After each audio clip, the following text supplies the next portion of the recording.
Oke, sekarang saya akan memperlihatkan bagaimana cara menggunakan platform workflow ini sendiri. Jadi, jangan lupa nanti di Google, silakan, atau di Chrome, atau dimanapun itu, bisa klik workflow.net.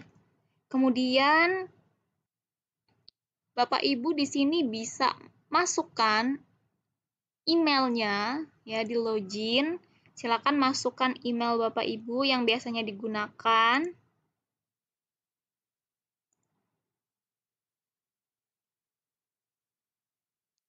Nah, di sini kalau pertama kali baru join, maka akan ada tulisan create first activity. Nah, nanti tinggal diklik saja, atau misalkan seperti ini sudah ada, jadi Bapak Ibu bisa create activity. Nah, di sini banyak sekali pilihannya, jadi di sini Bapak Ibu bisa lihat ya. Di sini you have used 3 of yours 5 resources. Jadi di sini Bapak Ibu bisa lihat, jadi kita punya 5 kesempatan untuk bisa memilih bentuk apa yang akan kita gunakan di dalam platform ini. Ya, jadi nanti biasanya yang ada itu sisanya seperti matchup, kemudian open the box, quiz, ya random wheel, biasanya find the match, kemudian ada matches, airplane, ya yang biasanya itu yang tidak ada setelah 5 kali kita gunakan itu seperti ini, label diagram, ya kemudian anagram, tergantung si matching pair seperti itu. Nah, tapi Bapak Ibu di sini jangan khawatir karena kita masih bisa gunakan terus sebenarnya ketika Bapak Ibu sudah menggunakan 5, jadi tinggal di My Activity saja, kemudian gunakan kembali. Nah, di sini Bapak Ibu tinggal pilih saja apa yang mau dibuat. Contohnya seperti matches. Nah, kita kemudian diarahkan ke bagian soal dan jawaban. Di sini jangan lupa dibuat dulu judulnya, kuis PS tentang apa contohnya.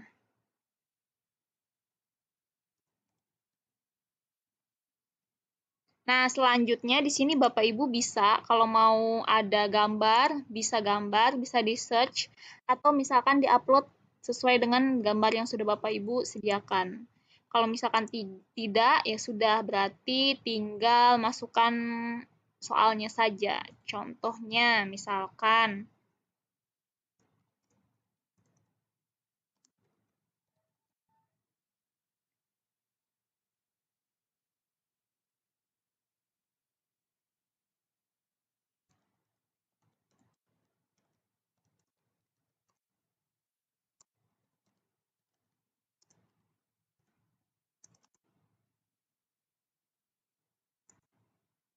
masukkan jawabannya. Saya hanya masukkan 2 saja, jangan lupa dicentang bagian mana yang menjadi jawabannya. Misalkan seperti ini ya. Nah, di sini ada tulisan add question, kemudian di sini ada duplikat. Nah, kalau misalkan soalnya mirip-mirip, jadi bisa diduplikat aja Bapak Ibu. Tapi kalau misalkan mau soal yang baru lagi, tinggal klik add question ya.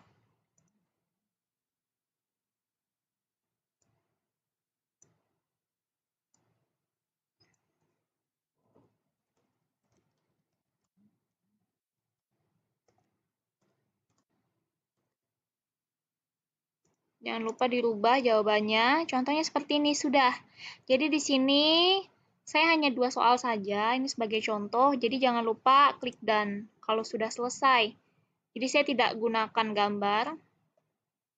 Ini adalah previewnya nanti. Jadi di sini ini ada tulisan switch template. Jadi Mas Bapak Ibu masih bisa, misalkan tidak mau bagian yang matches nih, mau ke yang lain, quiz atau open the box atau airplane atau anagram dan lain-lainnya, tinggal diklik show all. Nah, kemudian di situ Bapak Ibu bisa pilih, tapi kalau mau tetap ya sudah tidak apa-apa. Nah, di sini jangan lupa nanti sebelum Bapak Ibu share harus di-review dulu, dicek dulu semuanya ya. Kemudian diatur dulu nih di bagian option dan juga di bagian leaderboard. Jadi di sini misalkan Bapak Ibu mau kasih timer atau tidak. Kalau saya mau kasih timer tapi countdown. Saya mau kasih timer 2 menit saja contohnya. Nah, di sini tergantung Bapak Ibu kuis yang dipilih bentuknya seperti apa. Kalau seperti Mestis ini dia ada nih kayak gini ya.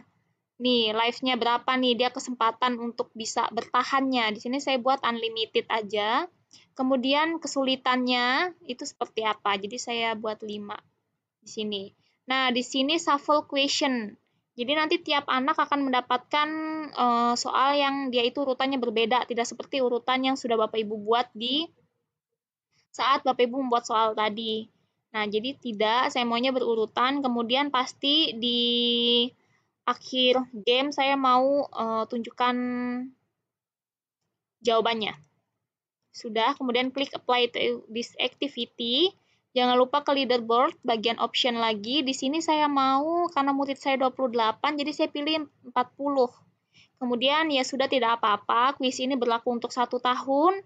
Kemudian apply to this activity, sudah selesai. Jadi di sini Bapak Ibu sudah selesai di bagian sini. Kemudian Bapak Ibu bisa preview nih, bisa lihat dulu sebelum diberikan kepada siswa itu seperti apa sih. Nah, ini adalah contohnya ya, ini contohnya. Nah, ini nih ada kesalahan nih, bisa nggak di ini? Bisa. Jadi jangan lupa klik edit content. Nih, saya ada double, jadi di sini ya. Nah, kemudian sudah selesai. Kalau sudah selesai, baru setelah itu klik share. Ini pastikan publik, kemudian set assignment, baru buat di sini ya, kuis kerajaan Hindu-Buddha. Misalkan kuis yang pertama. Sudah, setelah itu pasti anak-anak registrasi untuk menunjukkan namanya. Nanti mereka pada saat main ini mereka registrasi dulu, ketik namanya, kemudian ada deadline atau tidak, saya tidak, karena ini saya mau gunakan secara sinkronus. Selanjutnya di bagian end game ya, jadi itu mau apa? Saya mau show, pasti show answers, kemudian leaderboardnya, kemudian saya tidak mau start again. Kenapa? Karena saya hanya mau 1 kali saja berikan kesempatannya, jadi tidak berulang kali.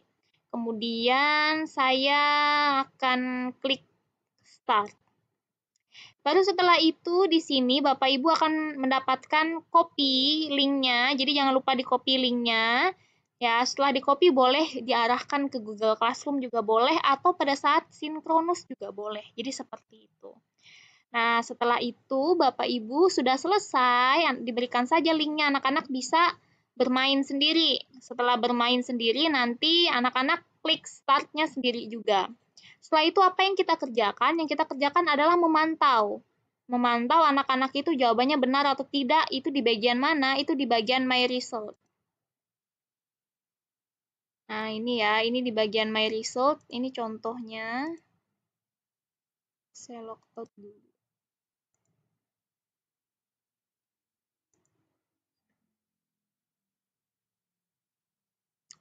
Oke, sudah ya di sini. Jadi kita tinggal apa? Kita tinggal cari ini di My Result. Contohnya tadi kuisnya ya, contohnya saja. Kalau misalkan kuisnya tadi sudah dibagikan, kita tinggal klik tadi, kita akan menemukan berapa peserta nih. Contohnya nih, ada 27 peserta ya. Ya, tergantung sih, biasanya ada yang double juga. Nah, kemudian ini nih contohnya seperti ini.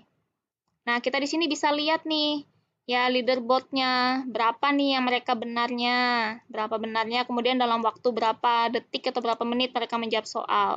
Kemudian kita bisa lihat hasil eh, per pertanyaan. Pertanyaan nomor 1 itu, wah yang benar itu ada 24, yang salah tuh ada 23. Nih, salahnya siapa yang jawab salah? Nah, seperti itu. Kemudian kita bisa lihat per anak juga. Jadi per anak itu kita bisa lihat, nih kok bisa ada 2 benar, 2 salah, di bagian mana sih? Oh ternyata di bagian ini nih yang salahnya. Jadi seperti itu. Itu adalah contoh saja, jadi kita bisa lihat anak-anak menjawabnya itu benar salahnya di bagian mana mereka. Jadi seperti itu Bapak Ibu. Kemudian aktivitas yang kita buat itu di bagian mana sih? Di bagian My Activities. Nah, di bagian My Activities di sini Bapak Ibu bisa dapatkan ya, bisa lihat yang sudah dibuat begitu. Apa saja aktivitas yang sudah dibuat, kuis-kuis yang sudah dibuat. Jadi seperti itu yang bisa saya sampaikan. Terima kasih. Berarti di sini saya sudah menjelaskan platform WordWall ya untuk dibuat sebagai kuis interaktif anak-anak baik secara asinkronus ataupun sinkronus. Terima kasih, Tuhan berkati.